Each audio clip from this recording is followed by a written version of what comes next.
Welcome to the Wager Detective Report for breakdown analysis and prediction for this game. Hello and good day, folks. Welcome back. This is Wager Detective. We're going to cap this Tampa Bay Rays Baltimore Orioles game for August 23rd, 2026. Let's get into it. We look at the Tampa Bay Rays, 76-53 on the year.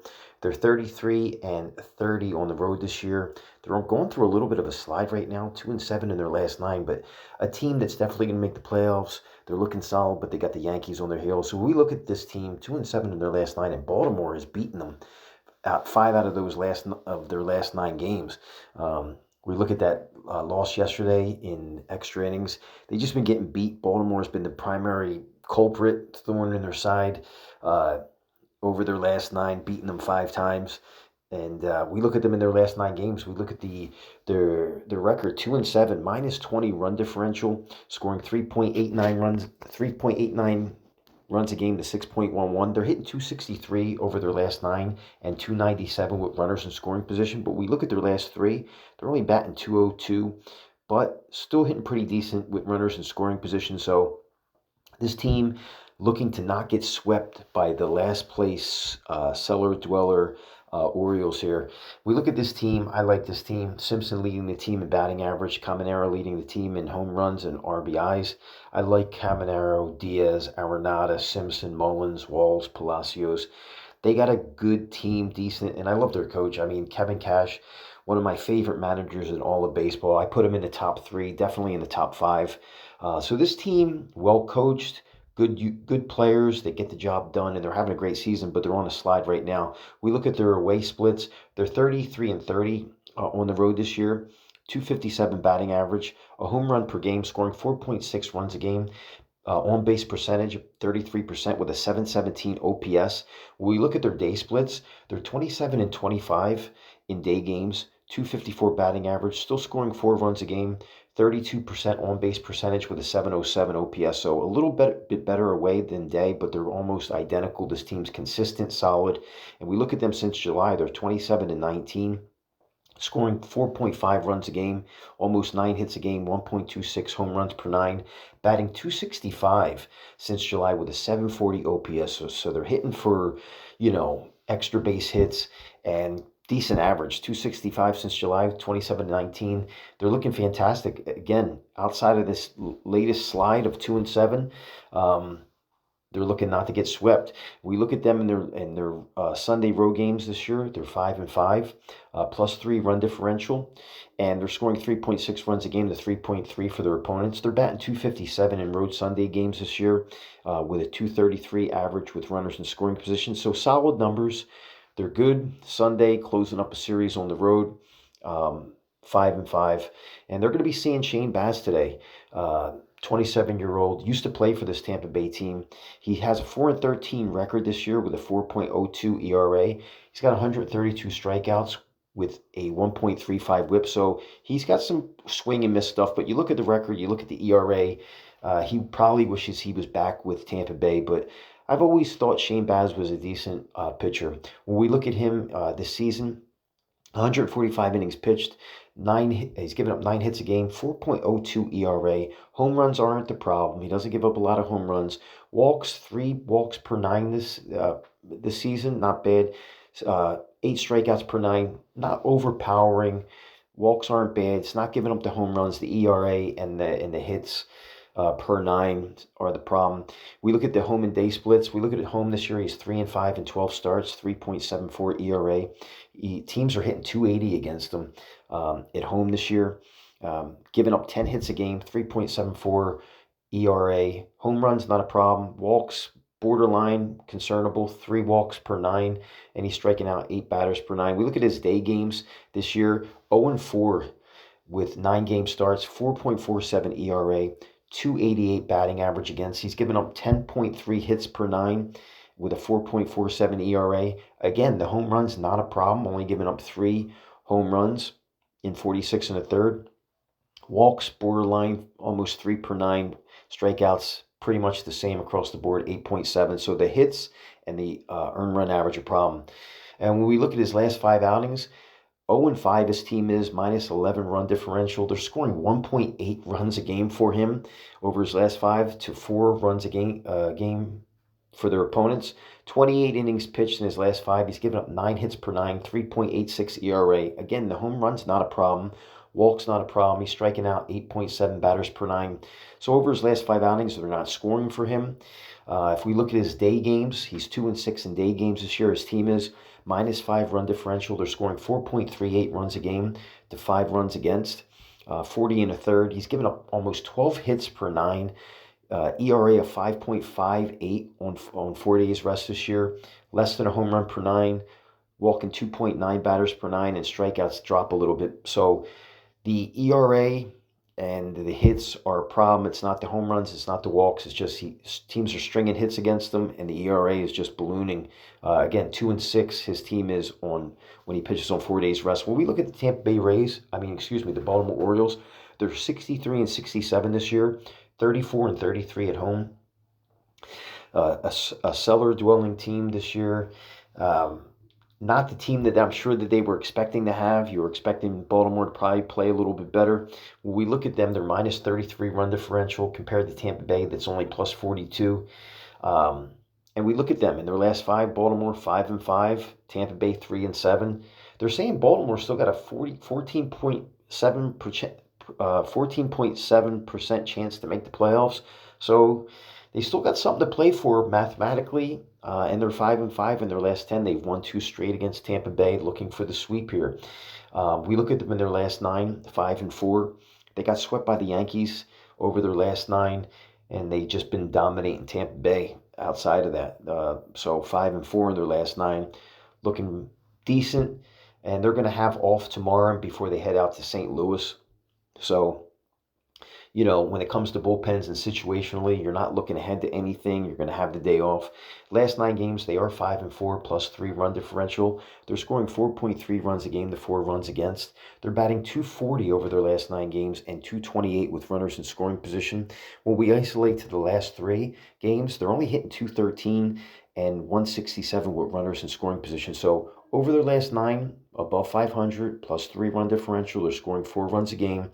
But we isolate to their last 3, the numbers cool a little bit. When we look at this team, it's one-dimensional. Pete Alonso is controlling the team in batting average, home runs, and RBIs. And Henderson's good. Alonso's good. Ward's no longer with them. Tavares, hit or miss. Mayo, hit or miss. Basallo needs to step his game up. Cowser, decent. Rushman not there. I like Jackson Holiday, young kid, young prospect for that team. And the kid Jackson is not bad either. When we look at their home and day splits, at home this year, they're 33 and 33, batting .237, 4.4 runs a game with 1.27 home runs per 9. They're getting on base 33% of the time with a 727 OPS and 402 slug, so solid home numbers. When we look at day, they're 25 and 27, 239 batting average, 4.81 runs a game. They're hitting a home run per 9 per game. On-base percentage goes up to 34%, and then their OPS, 729. So home and day, solid numbers, even though during the day they're 25 and 27. They're a middling team. We look at them since July, 23 and 19, scoring 4.3 runs a game, 7.55 hits a game, 1.36 home runs per 9. They've got 57 home runs since July with a 722 OPS, 230 batting average. So they're playing good since July. They're scoring 4 runs a game. Home runs, they're hitting with power. OPS is looking solid, very much so. So when we look at them, they're going to be seeing Nick Martinez today. He's having a renaissance year, 12-4, 3.05 ERA, 83 strikeouts. He's not an overpowering guy. He's more of a command guy. Look at the whip, 1.14, 36 years old.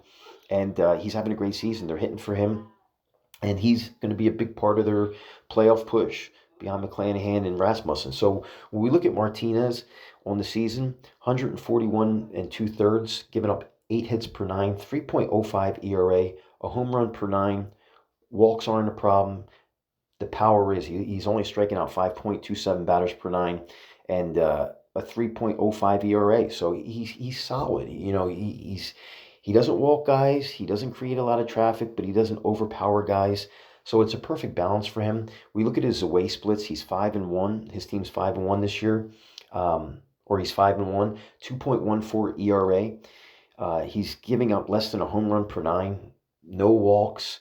Batting average 243 again, so away 5-1, solid 2.14 ERA. We look at the day games, better, just as good, 3-1, 2.61 ERA, giving up 8 hits per 9, less than a home run per 9. Walks not a problem. Against strikeouts, he's not an overpowering guy, and the batting average against home and away and day is almost identical. So they're winning. He's winning away and day. ERA looks solid in both those splits.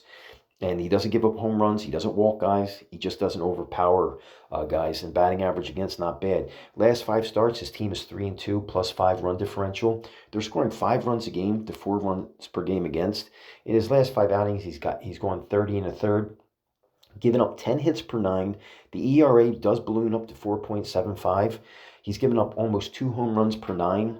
The walks aren't a problem. The strikeouts aren't great. The wins did come against the Athletics, Rockies, and the Guardians. The losses came against the Blue Jays and the White Sox. So over his last 5 starts, we're starting to see a little falling back from him and what he's doing. The last outing was against the Blue Jays. He lost 10-5. He had 3 2/3. And look at that. He gave up 9 hits, 6 earned runs, a home run and 2 walks, and 5 strikeouts. So is that room for concern? Is there smoke where there's fire, there's smoke type of situation in this spot? You know, he just got hit around. They're going to send him back out there on 4 days rest. So it's going to be interesting to see how he bounces back from that last outing where he got absolutely drubbed by the Blue Jays. On 4 days rest this year, he's 4-1. His team's 4-1, plus 12 run differential. 4.2 runs a game to 1.08 against. So they're hitting for him when he pitches on 4 days rest. He's got 29 1/3, giving up 9 hits per 9, 2.45 ERA on 4 days rest this year. And his last 2 starts, the teams didn't score any runs at all from him or the bullpen. So we look at the day splits side by side. Baz is 0-4 this year, 4.47 ERA. Martinez is 3-1 with a 2.61 ERA. We look at the home runs. They're not giving up home runs in day games. The walks, a little bit more for Baz. And the strikeouts, Baz is striking out more. But we look at the batting average against on day splits, 288 against Shane Baz and 242 against Nick Martinez. The only concern, like I said, Martinez in his last outing, in his last 5, the numbers are going up. So is it a concern of maybe he's becoming fatigued with 140-some innings? But you look at that record, it's clearly day splits for Martinez. We look at the last 5 outings splits, 0-5 record for Baz, his team record. 0-5. We look at Martinez, 3-2. The run differential, last 5 in outings, plus 5 for Nick Martinez in the Rays, minus 11 for Shane Baz. They're scoring 5 runs a game for Nick Martinez in his last 5. Look at that. Only 1.8 runs per game they're scoring for Baz in his last 5. ERA's better for Baz over the last 5. Home runs, Nick Martinez has given up more, given up 6 over his last 5 outings. Baz doesn't give up the home runs. Walks favor Martinez. He doesn't give up the walks. And strikeouts, Baz is striking out more. But you look at that as a whole, it just comes down to which Nick Martinez is going to show up, the one that was been doing good all year or the one that's going through this last 5 slide. So, but 0-5 for Baz in his last 5 team record in his last 5 starts. We look at 4 days rest. Look at Martinez, 4-1, plus 12 run differential, team run differential. Baz, 2-6. The Orioles are when he pitches on 4 days rest, minus 5 run differential. The runs per game, they're scoring roughly the same, but look at the runs against for Shane Baz when he pitches on 4 days rest. 5 runs against, where Martinez, when he pitches, teams are only scoring 1.8 against when he's on 4 days rest. The ERA in favor of Nick Martinez here, 2.45 to 5.58 for Baz. And the home runs, pretty, they're not giving up the home runs, but clearly Baz has more of the strikeout potential. But his last 2 starts on 4 days rest, again, teams have not scored at all in his last 2 outings on 4 days rest against Martinez or their bullpen. So clearly these numbers favor Martinez. Even if it does become a game where there's a lot of hitting going on and runs are being scored, I do trust in a high-scoring game this Tampa Bay team to kind of wake up. But look at the numbers, 4-1 against 2-6, and then ERA 2.45 to 5.58 on 4 days rest for spaz. Now we look at these bullpens. You look at Tampa Bay, I think that's the weakest part of their team. They're 24th in baseball with a 4.35 ERA. And you look at the Orioles, surprisingly enough, 16th best bullpen in baseball with a 4.05 ERA, even with Helsley not there. When we look at Tampa Bay yesterday, Wells had 22 pitches, Clevenger had 17, Kelly had 12, Baker had 5. Baker's fresh, Matt's fresh, Boozer's fresh. Even Baker, if they need him, he only had 5 pitches yesterday. He's fairly fresh, but a couple of those guys got banged up. Matt's got banged up this week. Wells got banged up. Legumina got banged up. So we look at the Orioles. Walker had 19 pitches yesterday. Kittredge had 13. Garcia had 12. Hop had 8. Cano hasn't pitched since the 19th. Wolfram will probably be the likely first one out of the pen. So less guys getting banged up over here, even though Sanders got banged up this week. Cano got banged up this week. I think it's pretty much a wash as far as the bullpens. I guess I would say I trust the Orioles bullpen a little bit more this week and over the course of the year. But if I'm looking at this game, guys, it comes down to one thing. Are we going to get a Nick Martinez bounce back spot here? And I'm going to have to say, yeah, from all the numbers I'm looking at, I have to go with the Tampa Bay Rays here. So that's going to be my call. I like the Rays marginally here, -104. So I'm going to call that Tampa Bay Rays bounce back spot for Martinez. They get a win here and they don't get swept. And as far as the over-under, I'm going to call the over here. I'm going to call over the 8.5. So that's my call here, guys. There you have it. I'm calling the Tampa Bay Rays to win this game, and I'm calling the over 8.5. Thank you for tuning into this video. Thank you for watching. Wager Detective loves all his fans out there. Like this video, share, subscribe, and know that Wager Detective loves all his fans out there. So let's go Rays, and let's go over 8.5. That's my call here for the slate. 8/23, August 23rd, 2026. The Rays money line and over 8.5. Be sure to follow Wager Detective on Twitter, Instagram, YouTube, and TikTok.